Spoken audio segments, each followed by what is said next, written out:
People say some things cannot be saved. A rusted junkyard, a man with nothing left, and the cold verdict of a powerful woman who has never once been wrong. Charlotte Vance stood in the middle of rusted iron and looked at Logan Mercer without blinking. She said it plainly, "This place is trash, sell it before it pulls you under." Logan did not argue. He nodded, turned, and walked away. But inside his mind, a plan had already begun to take shape. One Charlotte had never considered, and one that would force her to redefine two words entirely: real value. What turns a junkyard into a $1 million empire? Press play now and don't miss a single moment of this journey.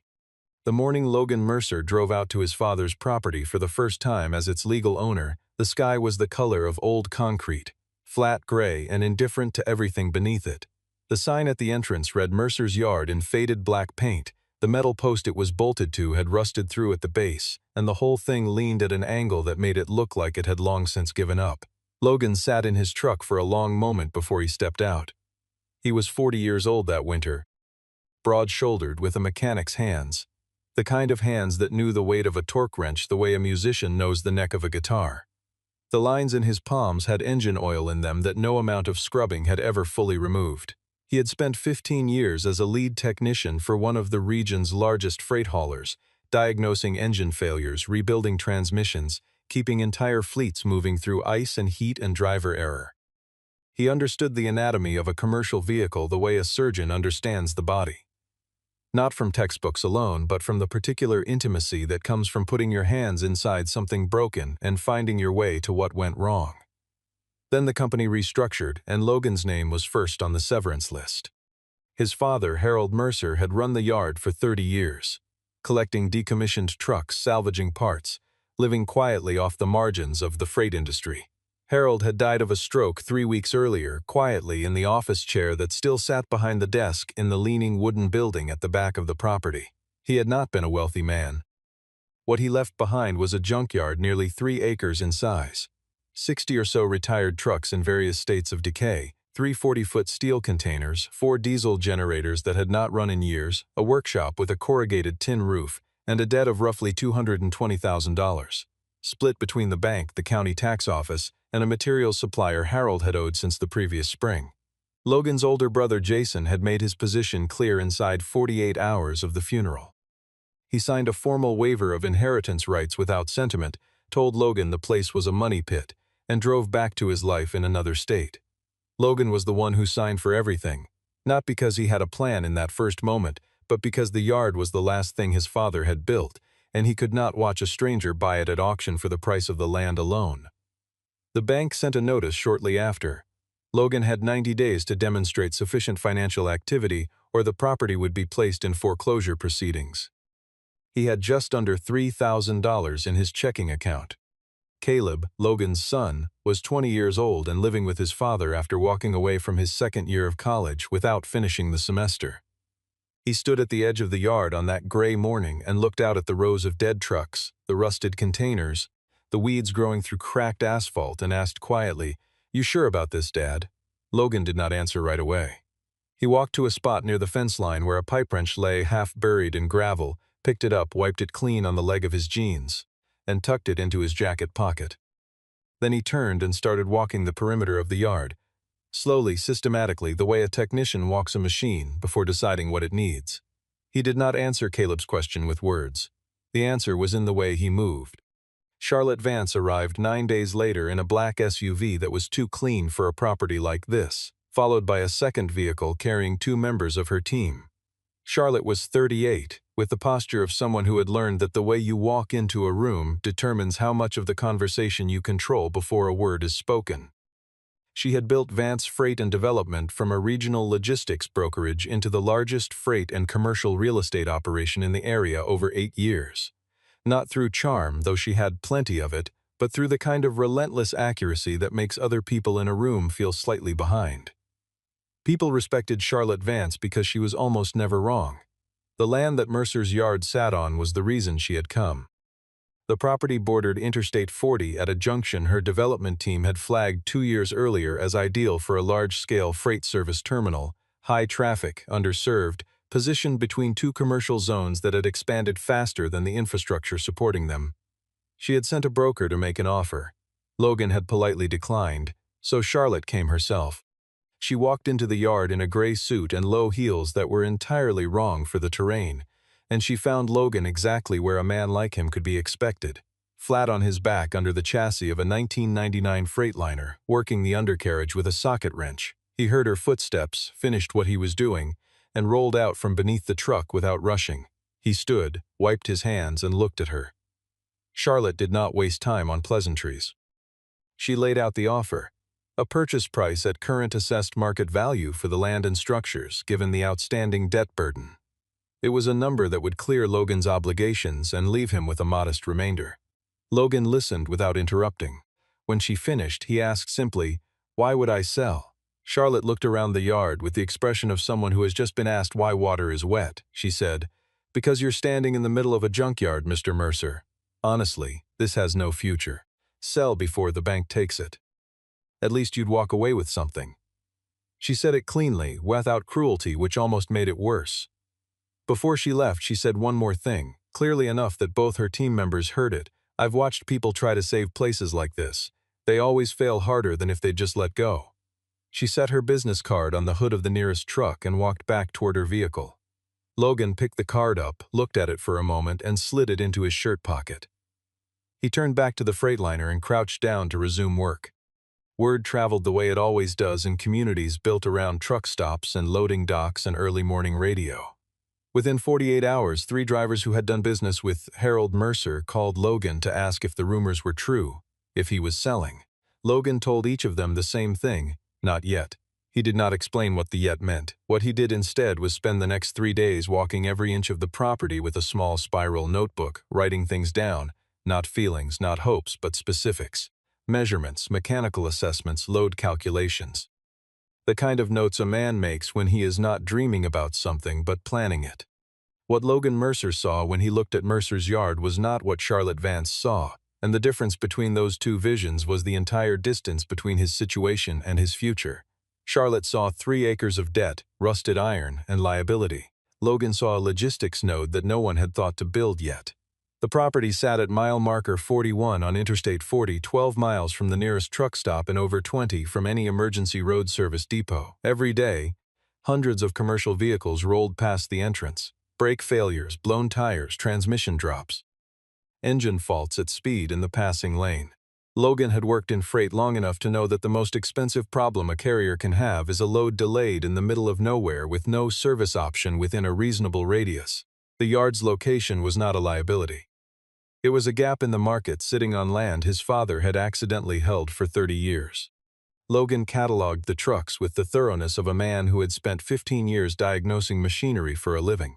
Of the 60-odd vehicles on the property, 9 had engines that could be returned to operational condition. Electrical failures, auxiliary transmission faults, damaged cab systems, nothing structural that a skilled technician with parts and time could not address.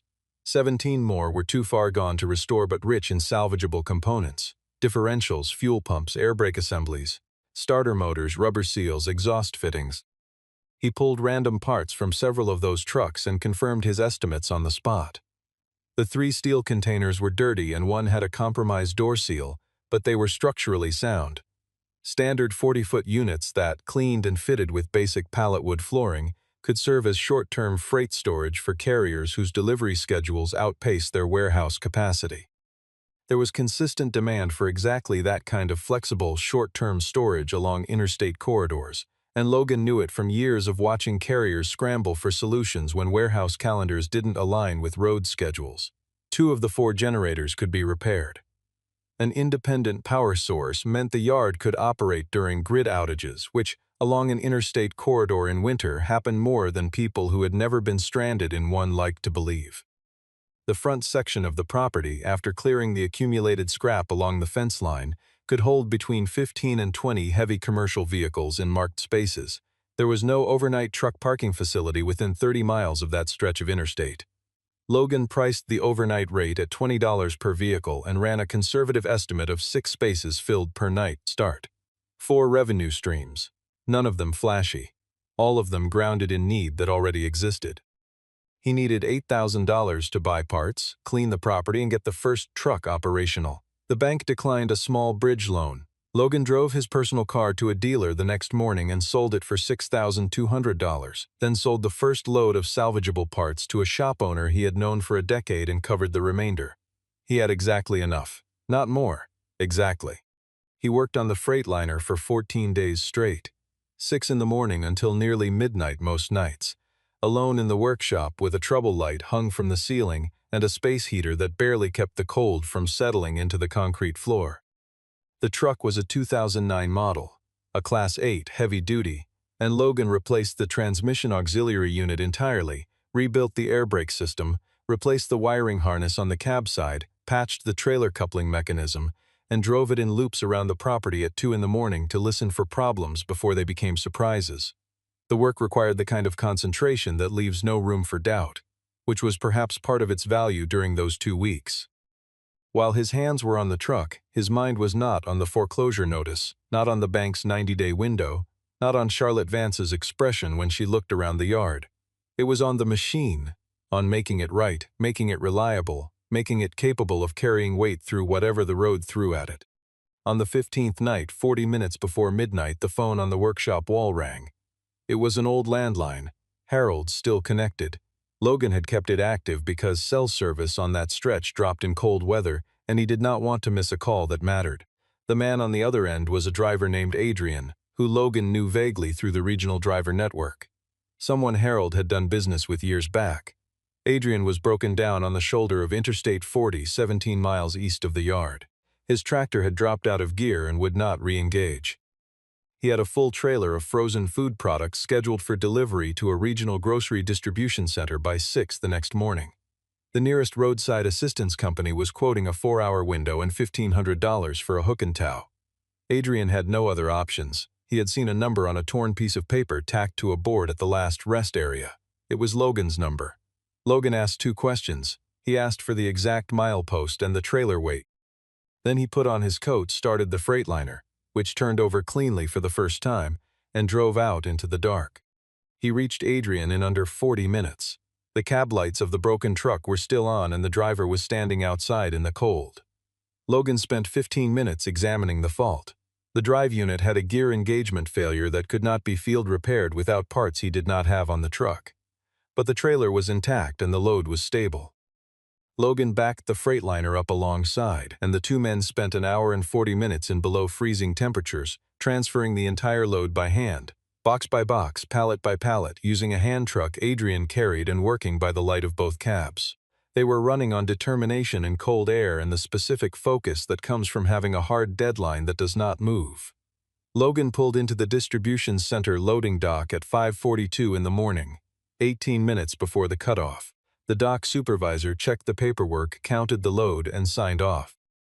Adrian shook Logan's hand in the parking lot in the gray light before sunrise and pressed $800 in cash into his palm. Logan sat in the cab of the Freightliner for a while after Adrian left. He held the money. Outside, the sky was beginning to lighten over the warehouse roofline, and the first trucks of the morning run were filling the interstate. He was tired in the way that feels clean, not the exhaustion of loss or confusion or defeat, but of a man who had done exactly what he set out to do. Within 48 hours, word had moved through the driver network without Logan doing anything to push it. Adrian had talked, the kind of story that travels. A call answered in under an hour in the middle of the night in winter, no drama. 3 inquiries came in 2 days, drivers asking about emergency hauls, breakdown assistance, storage. Logan had no website, no updated signage, just a phone number and a truck that ran. It was enough to start. Logan built the operation the way a mechanic builds an engine. One component at a time in the right order, not moving to the next piece until the current one was solid. There was no investor, no business partner, no one standing behind him with a plan and a checkbook. Just the yard and a schedule he kept in a spiral notebook. In the first 3 weeks he repaired 2 more trucks, color-coded each vehicle in the notebook, green for operational, yellow for in progress, red for parts only, and ran maintenance checks every 72 hours on the active fleet. The discipline came naturally. 15 years of commercial fleet management had given him a framework he could apply to a 3-vehicle operation as easily as to a 30-vehicle one. The front parking area took one long weekend. He and Caleb moved accumulated scrap from the fence line using the forklift, spread a load of reclaimed gravel to level the surface, and marked 12 spaces with rope and wooden stakes painted white. He posted a laminated rate card on the gate, $20 overnight, $8 for 4 hours. The first week, 7 vehicles used the lot. The second week, 11. By the end of the month he had regulars. Long-haul drivers who had discovered that the lot was clean, safe, the right distance from the interstate, and cheaper than anything within 30 miles. The containers followed.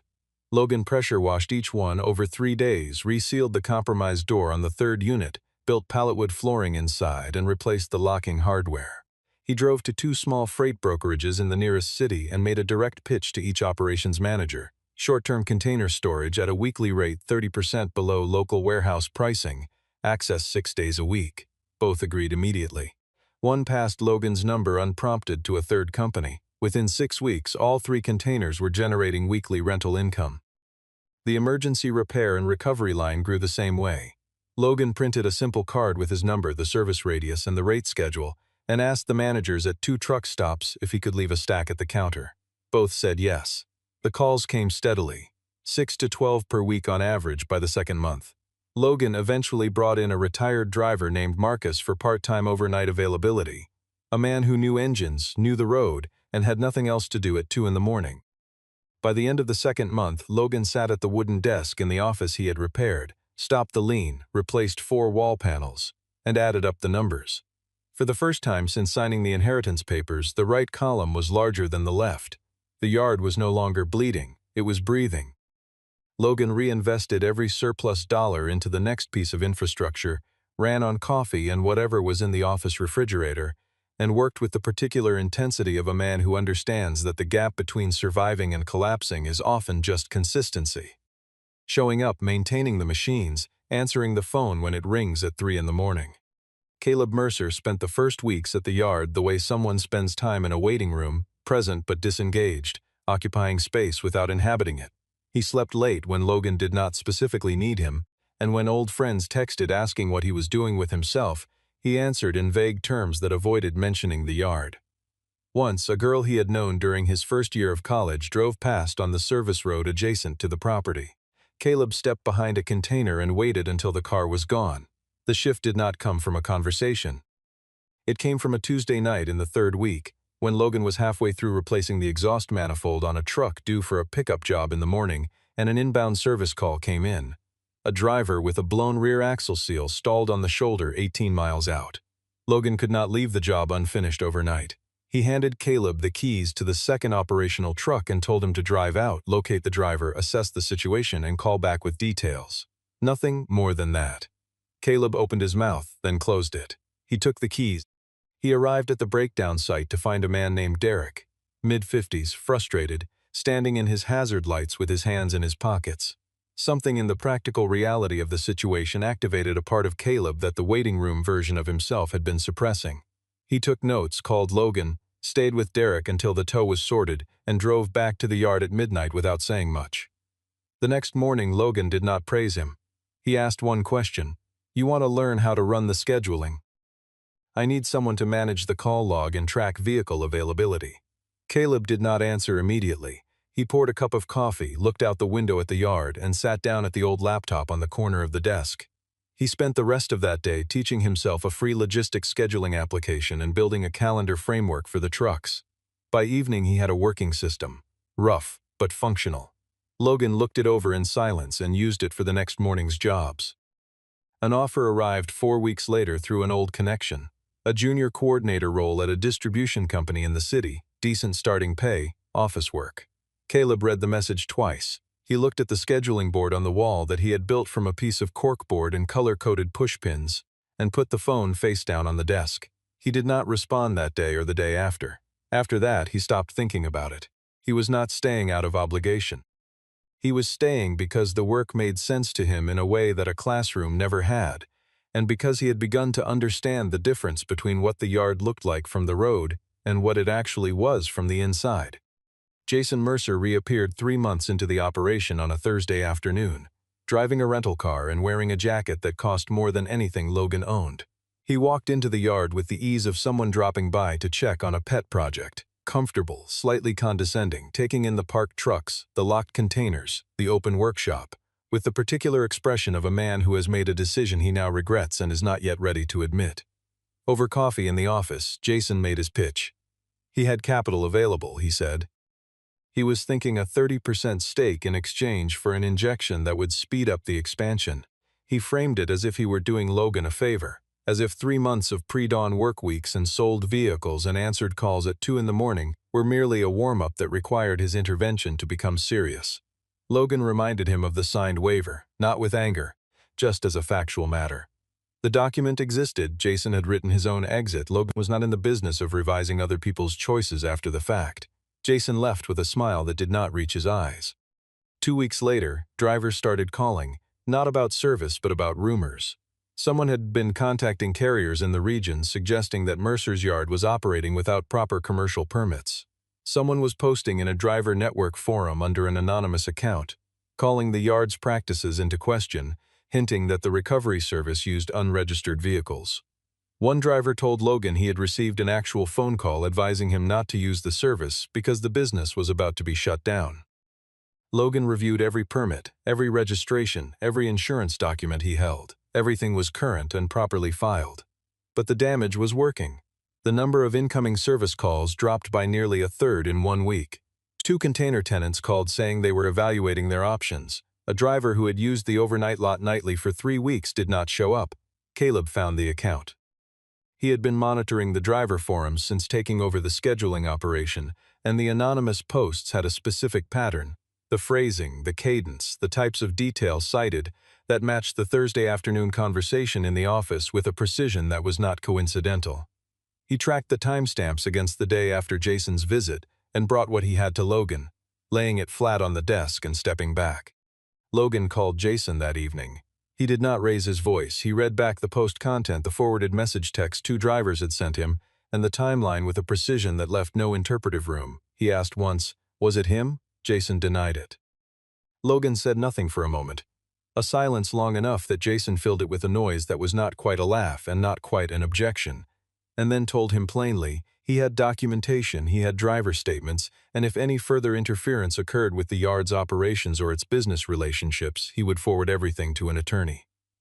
Jason started to say something about family, about what their father would have wanted, about fairness. Logan interrupted once, quietly. "You signed the waiver. That was your choice. Don't come back to take what you already walked away from." The call ended. Charlotte's representative had arrived at the yard that same evening to explore a renegotiation of the land purchase. He waited near the gate and heard the end of Logan's side of the conversation through the open office window. He returned to Charlotte with a report that included considerably more than she had asked for. Within a week, Logan had personally called every driver and carrier who had been contacted or influenced by the misinformation. "Here are the permits, here are the registration numbers, here is the insurance certificate. Verify any of it." Most came back immediately. 2 carriers Logan had never spoken to directly reached out after hearing the account from drivers they trusted. The attack had been designed to collapse the yard's reputation. It had instead introduced Logan Mercer to a wider audience of people who respected a man who called them personally and told the truth. February on Interstate 40 was nothing to be casual about. The National Weather Service issued a winter storm warning on a Wednesday afternoon. More than 20 inches of accumulation projected over 18 hours, wind conditions reducing visibility to near zero by midnight, road surface temperatures that would turn any remaining liquid to ice by 9 in the evening. Several commercial carriers began pulling trucks off the route before sundown. Others pressed on, because freight does not stop moving because the weather turns serious. Logan and Caleb spent Wednesday afternoon preparing. Topped off both generator tanks, ran electrical checks, confirmed the workshop heat was functional, restocked the office with coffee and dry food. Caleb set a status board on the wall near the dispatch desk, available trucks, service window, overnight capacity. By 9 that evening, the calls had started. A driver with a rear wheel lockup on the ice shoulder 8 miles east. A tractor with a fuel line that had gelled in the sudden temperature drop 12 miles west. A carrier dispatcher calling from another state asking if anyone on that stretch could assist one of their drivers who had gone silent after a hard brake event. Logan and Marcus took the first 2 calls in separate vehicles. Caleb stayed on the radio at the desk and coordinated, tracked positions, updated the log, managed inbound calls, and kept the coffee hot. He had built the dispatch system himself over the previous months, and on a night like that one it held under real pressure. 6 active calls overlapping 3 trucks in the field simultaneously, 14 drivers already in the yard asking about road conditions ahead. Caleb handled it the way he had learned to handle the scheduling board, methodically without panic, one entry at a time. Logan glanced at the operation wall once from the doorway before going back out into the storm, and the look on his face was brief and said nothing out loud, but Caleb caught it anyway. By 2 in the morning, 23 drivers were sheltering at the yard. The containers had been opened not as cargo storage but as windbreak shelters, fitted with portable heaters Logan kept for cold weather jobs. The office was overcrowded and warm. Truck drivers are not difficult people to shelter. They are accustomed to warehouses and rest stops and cab sleepers, and what they needed that night was warmth, a working outlet, and someone who answered the phone. Logan had all 3. The convoy belonging to Vance Freight appeared on the line at 1:30. 4 Class 8 tractors hauling a time-sensitive equipment load pinned against the median shoulder 2 miles east of the yard, unable to move forward or reverse safely. The lead driver had tried 3 roadside assistance numbers and reached either voicemail or wait times that began with the word several. He found Logan's card in the door pocket of his cab and made the call as a last option. Logan answered on the second ring. He went out twice more that night and brought all 4 Vance trucks in himself. 2 runs with his most capable recovery rig, navigating a road that was white in every direction and barely distinguishable from the fields surrounding it. He had all 4 vehicles secured in the yard by 3:30. The lead driver shook his hand and called the dispatcher and gave a full account. The dispatcher called Charlotte. She arrived the following morning at 8:45, when the storm had backed off to light flurries and the county plows were making their first pass. She drove herself, no team, no assistant. She stood at the gate for a long moment before entering. The yard in front of her held more than 30 commercial vehicles in clean, organized rows. Drivers were moving around, checking their rigs, helping each other.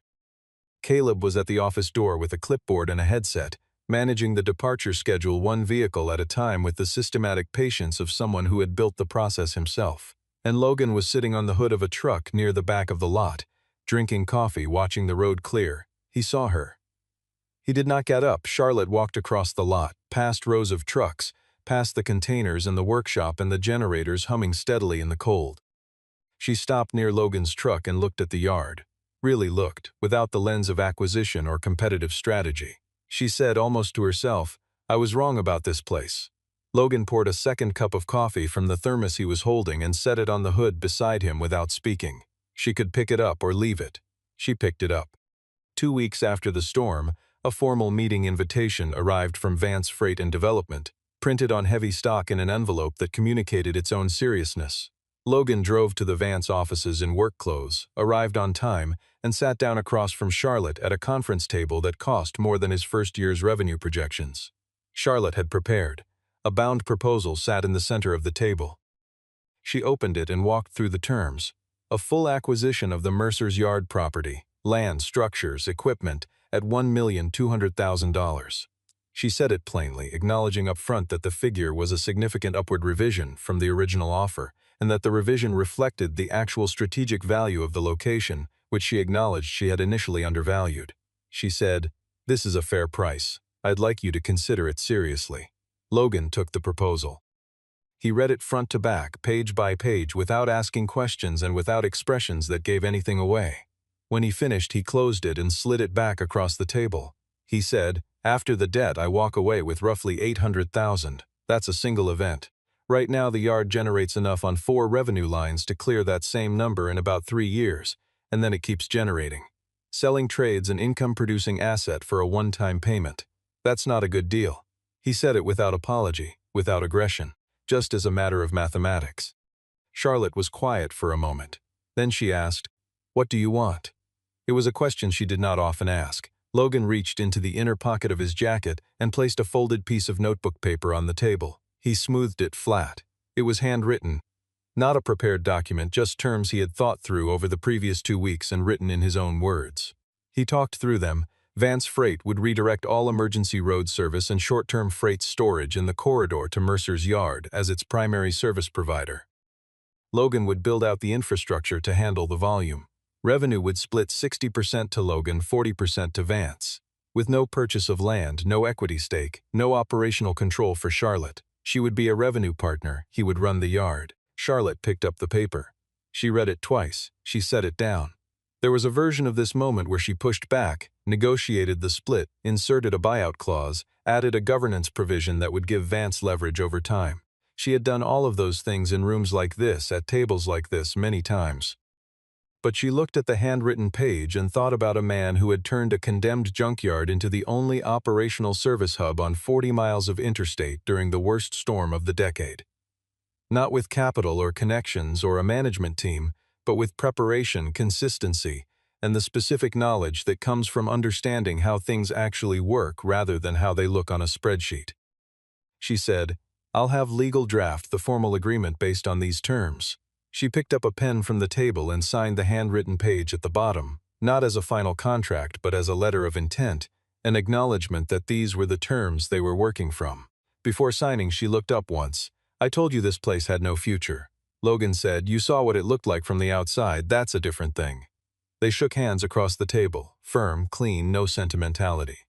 Two people who had finally assessed each other accurately and found the terms that made sense. Logan walked out of the Vance offices into the afternoon and drove back to the yard, the signed page in his jacket pocket, and got back to work. 8 months passed. The yard was paved, not the whole property but the service roads and the parking area and the apron in front of the workshop, laid with commercial-grade asphalt and marked with painted lines and directional arrows that Caleb had measured stenciled himself over a long weekend in September. A proper sign stood at the entrance, Mercer Logistics and Recovery Hub, white letters on a dark green ground, lit by 2 overhead fixtures that came on automatically at dusk. The containers had been expanded to 5 units, all interconnected with a covered walkway and numbered on their doors. The workshop had a second bay, a proper hydraulic lift, and a parts inventory system Caleb had built in a database application over a series of evenings. The dispatch office had 2 screens, a radio unit, and a wallboard tracking vehicle status in real time. The opening was not a gala. Logan was not built for galas. It was a working Thursday morning at 9. About 40 people present. Drivers who had used the yard from the beginning. Operations managers from 4 carriers that had become regular accounts. Marcus, who had gone from part-time overnight help to full-time recovery team lead. Adrian, who had driven 200 miles to be there and who shook Logan's hand for a long time before letting go. Charlotte Vance arrived with 1 person from her legal team, not as a principal but as a partner, and stood near the back of the crowd. Before the ribbon was cut, Logan called Caleb forward.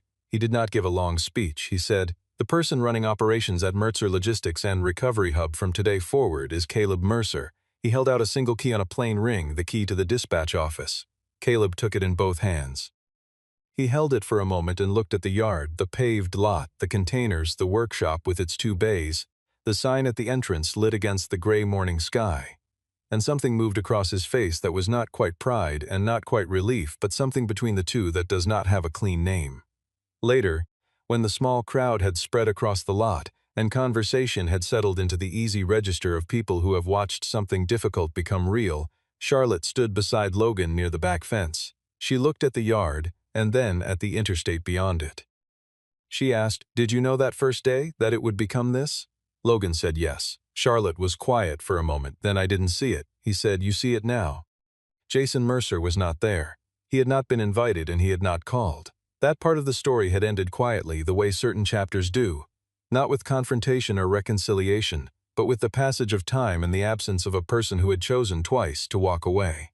Logan stood alone for a few minutes near the far corner of the lot, the spot where on the first gray morning he had found a pipe wrench half buried in gravel and picked it up and put it in his pocket. That corner was now a marked parking space. A silver flatbed sat in it, engine ticking as it cooled. He looked at the yard. He thought about his father, who had held this place for 30 years without knowing what it could become, who had walked its perimeter the same way Logan had walked it on that first gray morning, picking up tools from the ground, keeping the gates oiled, believing without being able to say exactly why that the land had more to offer than it currently showed. Harold Mercer had kept it because it was his, because he was loyal to the things he owned and the ground he stood on, because he believed that things had value that was not always visible on the surface. Logan had inherited more than the property.